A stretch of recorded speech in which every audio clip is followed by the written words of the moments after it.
રાજ્યમાં ધોરણ 12 કોમર્સ અને સાયન્સ પ્રવાહના પરિણામો જાહેર થયા છે.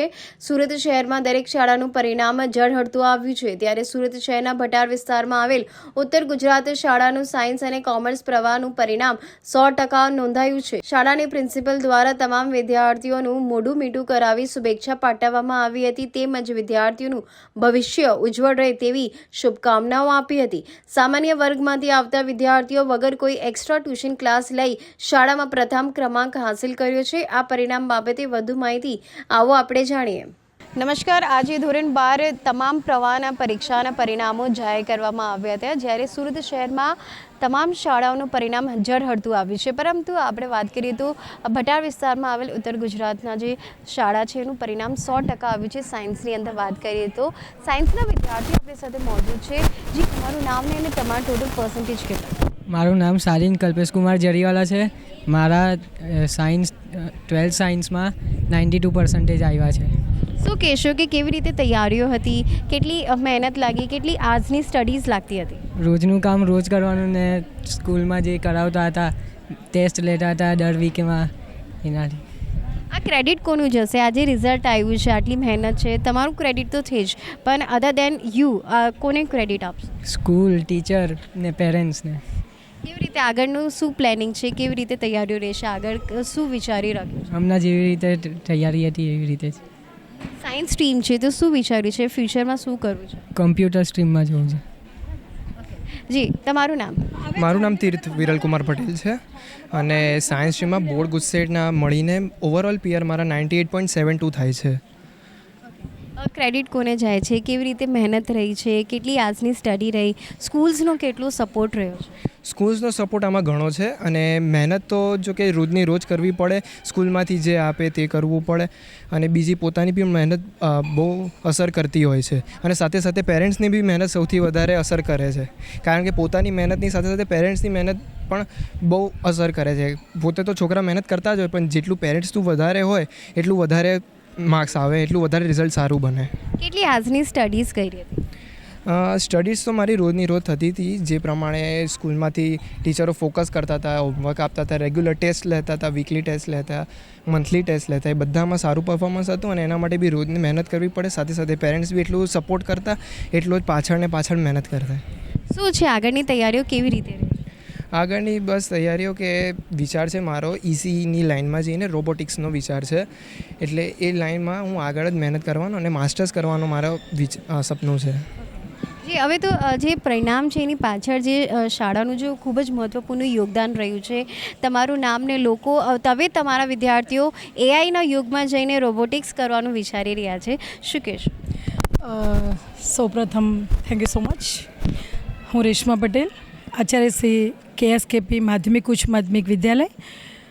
અમારી શાળાનું સાયન્સનું પરિણામ 100% આવેલ છે અને A1 A2માં કુલ 20 વિદ્યાર્થી આવ્યા છે અને આ પરિણામ પાછળ અમારા શિક્ષક મિત્રોની ખૂબ મહેનત છે.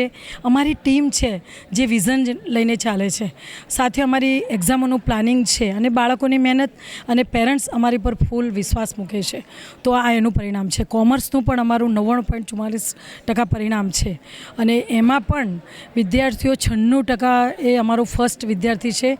A1 A2માં કુલ અમારા 28 વિદ્યાર્થી છે. તો ખરેખર મને કહેતા આનંદ થાય છે કે ઉત્તર ગુજરાત એક અઢળક તકો લઈને બાળકોને ભણાવી રહી છે. શું કહેશો કે આવી રીતે જ્યારે તૈયારીઓ શિક્ષકો દ્વારા કરાવવામાં આવતી હોય છે, શું કેવી રીતે તૈયારીઓ થતી હોય છે જેથી આ પરિણામો આવતા હોય છે? એકચ્યુઅલી અમારી તૈયારી બાળક 10મા ધોરણમાં જ્યારે હોય ત્યારે 9મા ધોરણથી એક્ઝામ પૂરી થાય ત્યારથી અમે ક્લાસ ચાલુ કરીને એક્સ્ટ્રા કોચિંગ પણ આપીએ છીએ. એ જ રીતે 12થમાં પણ કરીએ છીએ. સાથે અમારું વર્ષ દરમિયાન જે પણ ચેપ્ટર ચાલે છે એની દરેક ચેપ્ટરની એક્ઝામો અમે લેતા હોઈએ છીએ અને એનું રિવિઝન પણ, બાળકનું પરિણામ આવે એની સાથે એનું રિવિઝન પણ અમે સાથે સાથે આપતા હોઈએ છીએ. માઇક્રો પ્લાનિંગ અમારું હોય છે એજ્યુકેશનમાં. મારું નામ ચેવલી વૃષ્ટિ છે, ચેવલી વૃષ્ટિ વિકાસ કુમાર છે અને મારા 12મામાં 12 કોમર્સમાં 96.14% આવેલા છે અને મારી PR 99.96 છે. જી, કેટલું પ્રાઉડ ફીલ થાય છે જ્યારે એક સ્કૂલમાં તમે ટોપર સાબિત થાઓ છો અને આ ક્રેડિટ કોને જાય છે? આ ક્રેડિટ સ્કૂલને, પેરેન્ટ્સને, ટીચર્સને, સ્કૂલના પ્રિન્સિપલને, સ્કૂલમાં જેટલા ટીચર્સ છે, સ્ટુડન્ટ્સ છે, બધાને ક્રેડિટ જાય છે, કારણ કે બધાની સરખી મહેનત છે. જેવી મેં મહેનત કરી છે એવી એમણે પણ મહેનત કરી છે મારી પાછળ. આ સ્કૂલે પણ એટલી મહેનત કરી છે લાવવા માટે, તો ક્રેડિટ બધાને જાય છે. શું કરશો, કેવી રીતે પ્લાનિંગ રહેશે? કોમર્સ તમારું ડિપાર્ટમેન્ટ તમે ચૂઝ કર્યું છે, શું ફ્યુચર કેવી રીતે જોવો છો પોતાને? અહીંયા મેં ફ્યુચર એવી રીતના જોયું છે કે અહીંયાથી ઘણા સ્ટુડન્ટ CA બનેલા છે. એ ઉપરાંત અન્ય કોર્સ બી છે જે હાઈએસ્ટ છે. તો મેં એ માટે પ્લાનિંગ કર્યું છે કે અહીંયાનું કોમર્સનું રિઝલ્ટ બી બહુ ફાઇન છે, અને ઉપરાંત ઘણા બધા CA પણ અહીંયા આ સ્કૂલથી બનેલા છે. તો મારા માટે પ્રાઉડ ફીલ છે, અને હું પણ એક CA બનીશ આ સ્કૂલથી, તો એ બી મને પ્રાઉડ છે. એટલે મેં આ સ્કૂલ ચૂઝ કરી છે, અને થેન્ક યુ સો મચ આ સ્કૂલને કે મારી આટલી સાથે રહેવા માટે. મારું નામ પટેલ દેવકુમાર દિલીપભાઈ છે. કોમર્સમાં તમારા કેટલા પર્સન્ટ? મારા 92.51% છે. કેટલી કલાકની સ્ટડી હતી, કેવી રીતે મહેનત કરી? મેં તો ખાલી નોર્મલી જ ભણેલો છું, 7 કલાક જ. અને પપ્પા શું કરે છે, શું કહેતા છે કે લોકો કેવી રીતે તમારા પર્સન્ટેજ સારી રીતે આવ્યા છે, તો શું કહેશો? મારા ઘરે તો કોઈ ફોર્સ નહોતો કે મેં મારી રીતે જાતે ભણી લેતો હતો, અને કોમર્સના સ્ટુડન્ટ ટીચરો મેડમને સારી રીતે ભણાવતા હતા, એના લીધે અમને આટલો સારા ટકા મળી શકે છે.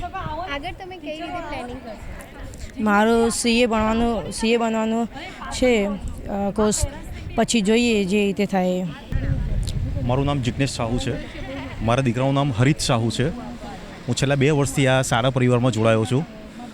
મને એટલી સમજ પડી કે ઝરણામાં વહેતું પાણી હોય કે નદીમાં વહેતું પાણી હોય, એને એક ડેમની જરૂર પડે કે એક ચોક્કસ ઊંચાઈથી અને જ્યારે નીચે ધોધ સ્વરૂપે પડે ને ત્યારે એનામાંથી એનર્જી ક્રિએટ થતી હોય છે. આ સ્કૂલ પરિવાર, શાળા પરિવારે મારા દીકરામાંથી જે એનર્જી જે દબાયેલી હતી ને તે આ 2 વર્ષમાં એ બહાર કાઢી. હું ઘણો ખુશ છું. આ સ્કૂલના જે મેનેજમેન્ટ છે, જે શિક્ષકો છે, પ્રિન્સિપલ છે, હું એટલો પ્રભાવિત થયો છું.